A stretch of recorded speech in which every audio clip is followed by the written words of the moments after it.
Ana María Vesga, la presidenta de la Asociación Colombiana de Empresas de Medicina Integral, de ASEMI. Doctora Vesga, gracias por estar en Caracol Radio. Buenos días. Hola Jorge, buenos días para ti, para toda la mesa y todos los oyentes. Feliz año. Lo mismo para usted también y para todos los suyos. Esto se ha convertido desde hace mucho rato, doctora Vesga, en un diálogo de sordos. Le digo eso porque el ministro de Salud, Guillermo Alfonso Jaramillo, y el viceministro, que fue quien firmó la resolución de los incrementos de la UPC, insisten en que ellos han hecho las mesas y en que están cumpliendo con las órdenes de la Corte Constitucional. Me refiero a que hace unas horas el incremento de esa UPC para el 2026 quedó fijado en un 9,03% para el régimen contributivo y en un 16,49% para el régimen subsidiado. En efecto, cumplen con eso una parte de la orden de la Corte, que es equiparar la diferencia que había de recursos entre los dos regímenes. Pero salvo ese detalle, ¿alcanzará la plata para el 2026?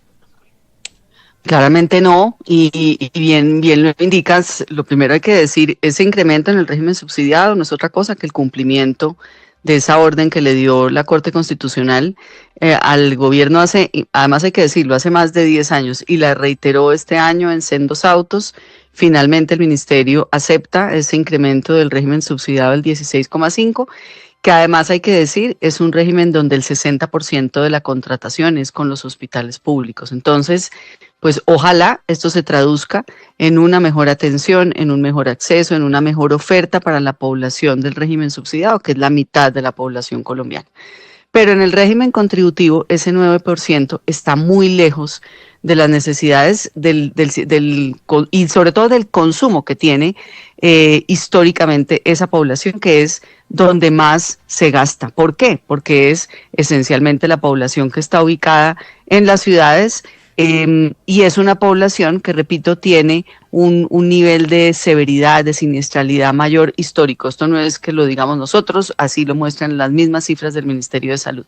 Entonces, curiosamente, la UPC se calcula es con la información del contributivo, es decir, la información que tiene el ministerio da cuenta de que hay un incremento en el gasto y paradójicamente a ese régimen es al que se le hace un menor aumento, sin considerar que tenemos este incremento del salario mínimo que va a afectar tremendamente la atención durante el año 2026, es decir, tenemos un componente superior al 40% que se va a ver afectado también de forma importante por este nuevo salario mínimo. Doctora Vesga, el gobierno lo que ha dicho es que este incremento global, con eso me imagino que se refiere al incremento que le están haciendo tanto al régimen subsidiado como al contributivo, que ese incremento global va a superar los 11,6 billones de pesos.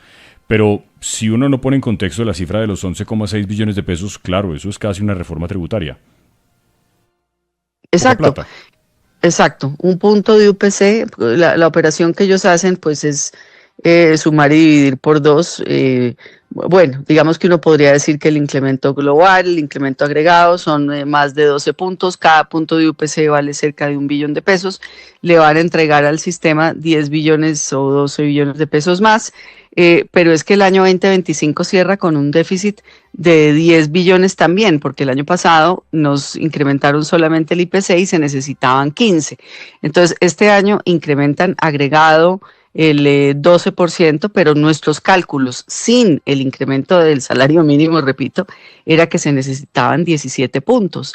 Entonces, y déjeme decirle un cálculo que hacíamos ayer sobre la base de cuánta población trabajadora en el sistema de salud está en salario mínimo o cerca al salario mínimo y va a haber afectación por este incremento, 500,000 trabajadores.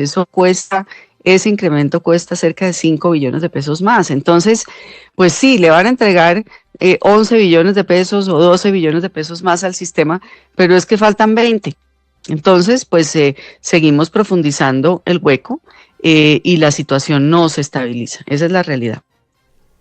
Doctora Ana María, en los últimos meses hemos venido registrando el cierre de una tras otra de la atención de servicios de salud en diversos hospitales y clínicas a las EPS precisamente por las deudas. Este incremento del régimen contributivo y del régimen subsidiado, sobre todo del 16,49%, ¿aliviará en alguna manera esta situación o usted prevé que en este 2026 la situación seguirá siendo igual de crítica?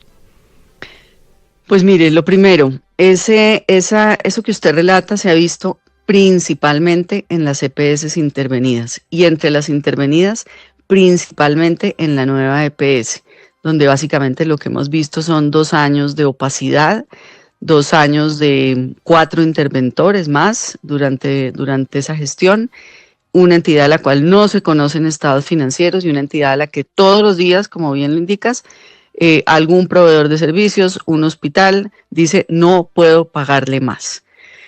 ¿Por qué se da eso? Pues porque al igual que en todo el sistema, pues los recursos que están administrando esas EPS, pero adicionalmente mal administrados, pues no les están alcanzando.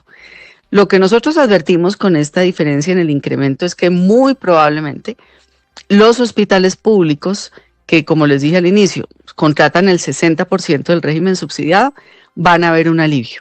Pero mire lo paradójico, es que el 95% de los servicios de salud en el país lo prestan los hospitales privados.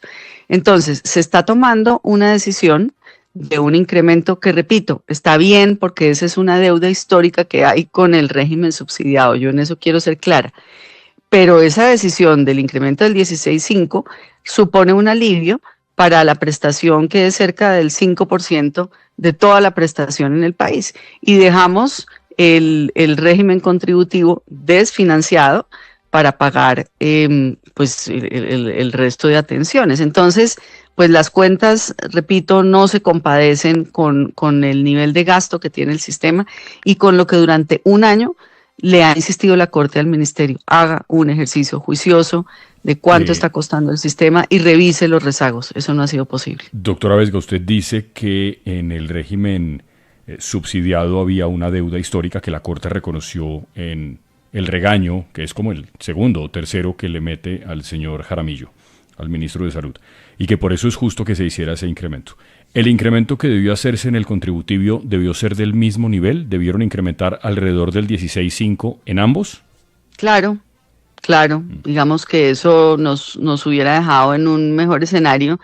Y me da mucha pena tener que decir que no es siempre ver el vaso medio vacío, pero inclusive el 16.5 en ambos regímenes, con este incremento salarial ya se queda corto, pero bueno, supongamos hubiera sido por lo menos un buen piso de arranque, pero el incremento del 9% en el régimen contributivo es un incremento real de 4 puntos, porque pues estamos hablando de un IPC entre 4 y 5, entonces pues 4 puntos para absorber un incremento salarial del 23%, pues hagamos las cuentas, eso no va a dar.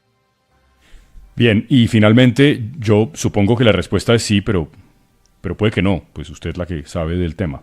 Los recursos que se giran al sistema para la UPC del régimen subsidiado también los administran las EPS, las mismas que al gobierno no le gustan, ¿cierto?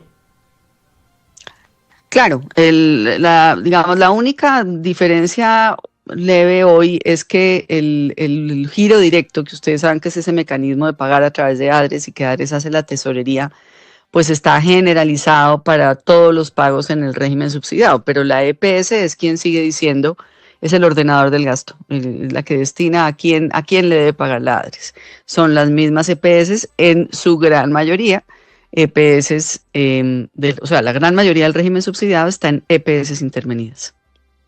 Bien, sí, eso también hay que recordarlo, entre otras la nueva EPS que sigue con unos problemas muy serios. Hay gente que cree que ya no es posible salvarla, pero ahí sigue en poder y en manos del gobierno. Gracias, doctora Vesga, buen día. Bueno, buen día, feliz año para todos ustedes. Gracias.